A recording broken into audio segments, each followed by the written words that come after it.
నమస్తే. ఎన్నో విశేష కార్యక్రమాలతో ఎప్పుడూ మీ ముందుకి వస్తూనే ఉంటాను. ముఖ్యంగా మాస ఫలితాలతో మిమ్మల్ని అందరినీ పలకరిస్తూ ఉంటాను. శివప్రసాద్ గురువుగారు మనందరికీ సుపరిచితులు. ప్రతి నెల మాస ఫలితాలు తెలియచేస్తూనే ఉంటారు. మీ నుంచి విశేష స్పందన లభిస్తుంది. చాలామంది కామెంట్స్ చేయటం, చాలామంది కాల్స్ చేయటం చేస్తూ ఉన్నారు. చాలా సంతోషించదగ్గ విషయం.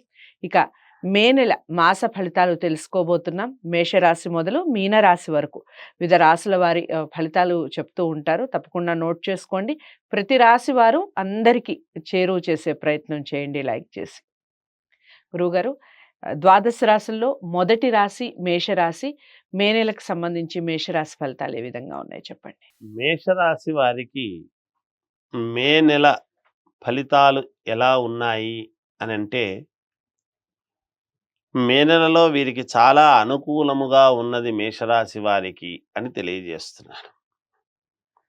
ఆదాయము ఆశించినటువంటి రీతిలో వస్తుంది గాక, బంధుమిత్రుల కలయికతో చాలా సంతోషము మీకు కలుగుతుంది. వివాహాది శుభకార్యాలలో పాల్గొనటం అనేటువంటిది నిజానికి అంటే వివాహాలు ఇప్పుడు లేవు నిజానికి. అయితే వాటికి వివాహాదికి శుభకార్యాలలో మాట్లాడుకోవటం అనేటువంటిది జరుగుతుంది గాక, మాట్లాడుకోవడానికైతే ఎటువంటి ఇబ్బంది లేదు. అందువలన అనుకున్న పనులు అనుకున్న సమయానికి పూర్తి చేసుకోవాలి అనేటువంటిది చేసుకుంటారుగాక, మంచి ఆలోచనలతో ముందుకు సాగుతారు. నూతన పరిచయాలు లాభసాటిగా ఉంటాయి. మీకు కొత్త వాళ్ళ యొక్క పరిచయం కొంచెం లాభసాటిగా ఉంటుంది.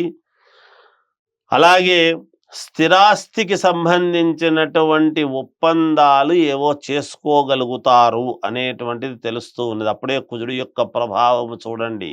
కుజుడు మరి భూకారకుడు కదా, అందువలన స్థిరాస్తికి సంబంధించినటువంటివి ఒకవేళ దానికి సంబంధించినటువంటి మాటలు ఖచ్చితంగా మీకు జరుగుతాయి. వృత్తి ఉద్యోగాలు చేసుకునేటువంటి వాళ్ళు చిన్న చికాకులు ఏవో కలగవచ్చు అనేటువంటిది సూచనప్రాయముగా తెలియజేస్తూ ఉన్నాను. అలా ఉన్నప్పటికీ అధిగమిస్తారు అనేదే తెలియజేస్తూ ఉన్నాను. అలాగే కుటుంబ వ్యవహారాలలో చిన్న చిన్నపాటి వివాదాలు, చిన్న చిన్న మార్పులు ఏవో జరిగే విధముగా ఉన్నది. అదొకటి.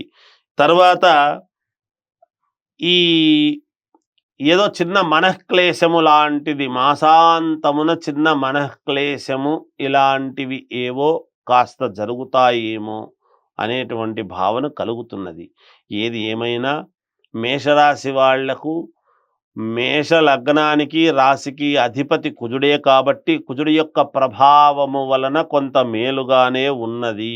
ధనరూపేణ రుణాలు తీర్చుకోవడములో కానీ లేదా లోన్లు రావటములో కానీ కొంతవరకు అనుకూలముగానే ఉన్నది అని తెలియజేస్తున్నాను. ఇక ఇంకా మంచి ఫలితాలు కావాలి అని అనుకునేటువంటి వాళ్లకు ఈ మాసము సుబ్రహ్మణ్య స్వామి ఆరాధన చేసుకుంటే మేషరాశి వాళ్లకు మేలు జరుగుతుంది అని తెలియజేస్తున్నాను. కలర్స్ కూడా ఏమైనా చెప్తారా గురువుగారు? కలర్స్ మామూలుగా ఈ మాసంలో వీళ్లకు కావాల్సినటువంటివి ఏ కలర్లు వేసుకుంటే వీళ్లకు మేలు జరుగుతుంది అని అనుకుంటే, బూడిద రంగు కలర్ వేసుకుంటే కొంచెం మేలు జరుగుతుంది గాక. ఇది వీళ్ళు పాటించాల్సిన. దిక్కులండి, దిక్కుల విషయానికి వచ్చేటప్పటికి అన్ని దిక్కులు పనిచేస్తాయి. ఏమి ఇబ్బంది లేదు, అనుకూలముగానే ఉన్నది. రాజకీయాలలో ఉండేటువంటి వాళ్లకు యోగదాయకముగా ఉన్నది. సో మేషరాశి వారికి మొత్తానికి మాసం అంతా బాగానే ఉంది. ఏవో చిన్న చిన్న మార్పులు, చిన్న చిన్న మనక్లేశాలు అన్నట్టుగా చెప్తూ ఉన్నారు. ఏదేమైనప్పటికీ కొంచెం గ్రే కలర్ ఎక్కువగా వాడే ప్రయత్నం చేయండి. సుబ్రహ్మణ్య స్వామిని ఎక్కువగా ఆరాధించండి. అన్ని దిక్కులు కలిసి వస్తాయి. మీరు అసలు విషయం తెలుసుకోవాలి అంటే మీకు సంబంధించిన జాతకాలని పరిశీలించుకోవాలి. అందరికీ సంబంధించింది చెప్తూ ఉంటారు. మీ జాతకాలని పరిశీలించుకొని మీరు దానికి సంబంధించిన పరిహారాలు చేసుకుంటే సత్ఫలితాలు పొందుతారు. మీ జాతకాలని పరిశీలించుకోవాలి అనుకున్నవారు స్క్రీన్ మీద కనపడే నెంబర్కి కాల్ చేస్తే గురువుగారు మీ జాతకాలని పరిశీలించి మీకు ఏమైనా పరిహారాలు ఉంటే చెప్పడం జరుగుతుంది. తప్పకుండా ఈ వీడియోని లైక్ చేసి షేర్ చేయండి. ఛానల్ని సబ్స్క్రైబ్ చేసుకోండి. తదుపరి రాశితో మళ్ళీ కలుస్తాను. నమస్తే.